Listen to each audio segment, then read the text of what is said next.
हम press conference इसलिए कर रहे हैं कि राज्यसभा में सरकार हमको बोलने नहीं दे रही। रूल 267 के तहत हम लगातार 11 दिन से ये मणिपुर का विषय उठा रहे हैं। छोटी मोटी घटना नहीं है।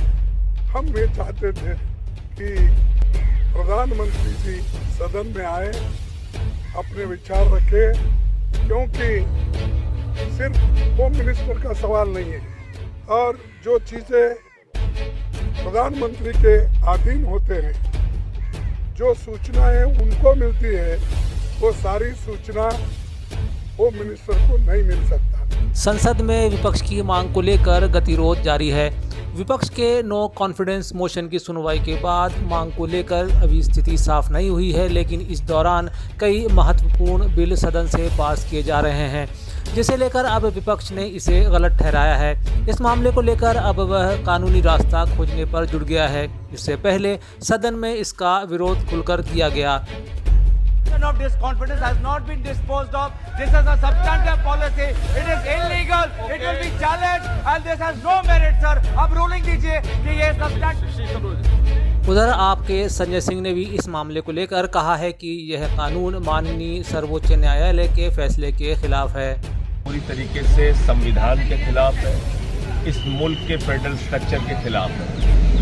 आप कोई भी कॉन्स्टिट्यूशनल अमेंडमेंट बगैर 2/3 बहुमत के कर ही नहीं सकते। तो ये गैर संवैधानिक बिल है और लोकसभा में भले ही पास कर लें किसी भी तरीके से ये लोग, लेकिन जब ये राज्यसभा में आएगा तो विपक्षी दलों के पास इतना बहुमत है कि इस बिल को वहां पे हराएंगे, गिराएंगे।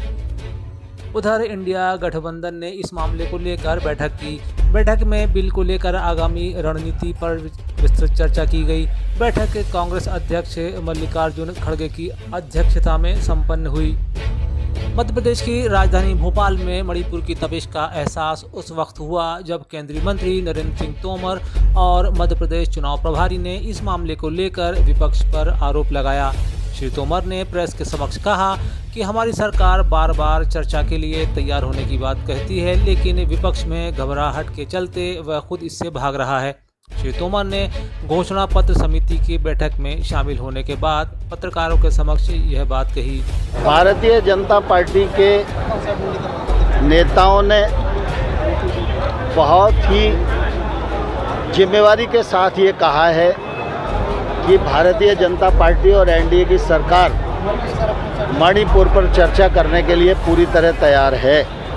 हमारे भारत सरकार के गृह मंत्री माननीय अमित शाह जी ने लोकसभा में कांग्रेस के नेता और राज्यसभा में विपक्ष के नेता दोनों को पत्र लिखकर कहा है कि आप लोकसभा में आइए और चर्चा करिए, लेकिन विपक्ष के पास कुछ भी कहने को नहीं है। मध्य प्रदेश विधानसभा चुनाव के लिए कांग्रेस ने कमर कस ली है। पार्टी ने मंगलवार को आगामी चुनाव के मद्देनजर प्रदेश चुनाव प्रचार समिति का पुनर्गठन कर दिया। इस समिति में 32 नाम शामिल किए गए हैं। पूर्व सांसद और पार्टी के वरिष्ठ नेता कांतिलाल भूरिया इसके अध्यक्ष होंगे।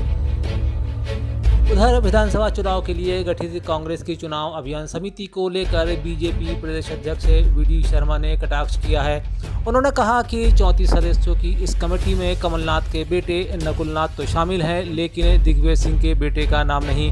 उन्होंने तंज कसते हुए कहा कि कमलनाथ जी ने दिग्विजय सिंह जी के साथ चोट की है। इसी के साथ उन्होंने एक बार फिर कहा कि कांग्रेस में परिवारवाद का बोलबाला इससे साफ दिखाई देता है। कौन कांग्रेस किसको बनाती है नहीं बनाती है, इससे हमारा कोई बहुत सरोकार नहीं। लेकिन एक बात मैंने जरूर देखी है कि जो माननीय प्रधानमंत्री मोदी जी कहते हैं कांग्रेस किसी बात की गारंटी है तो दूसरे परिवारवाद की गारंटी है। कमलनाथ जी और नकुलनाथ जी दोनों कमेटियों में है। लेकिन एक बात जरूर मुझे ध्यान में आती है कि कमलनाथ जी ने चोट कर दी है दिग्विजय सिंह जी के साथ। कि नकुलनाथ तो हैं लेकिन दिग्विजय सिंह जी के बेटे नहीं है। बड़ी चोट कर दी है कमलनाथ जी ने दिग्विजय सिंह जी के। सीएम शिवराज की अध्यक्षता में आज संपन्न हुई कैबिनेट बैठक में 6 नए आईटीआई शुरू करने को मंजूरी प्रदान की गई। इसके अनुसार जबलपुर के सिहोरा, कटनी के कैमोर, छतरपुर के बिजावर, निमाड़ के जैरोन, सीधी के रामपुर नैकिन और धार के तिलगारा में नए आईटीआई खोले जाएंगे। साथ ही 6 नए आईटीआई के लिए 114 प्रशिक्षकों, 44 प्रशासन के पदों को भी मंजूरी प्रदान की गई है। अलीराजपुर जोबट विधानसभा क्षेत्र के ग्राम बलेड़ी के आदिवासी किसान अपनी समस्याओं को लेकर मंगलवार को जिला कांग्रेस पूर्व अध्यक्ष महेश पटेल से मिले हैं। इस दौरान उन्होंने चर्चा में वन विभाग द्वारा खड़ी फसलों को दवाई से छिड़काव कर नष्ट करने का आरोप लगाया। अलीराजपुर कलेक्टर एवं जिला निर्वाचन अधिकारी डॉक्टर अभय अरविंद बेडेगर की अध्यक्षता में विधानसभा निर्वाचन 2023 के तहत सेक्टर ऑफिसर एवं सेक्टर पुलिस ऑफिसर का प्रशिक्षण कार्यक्रम आयोजित किया गया।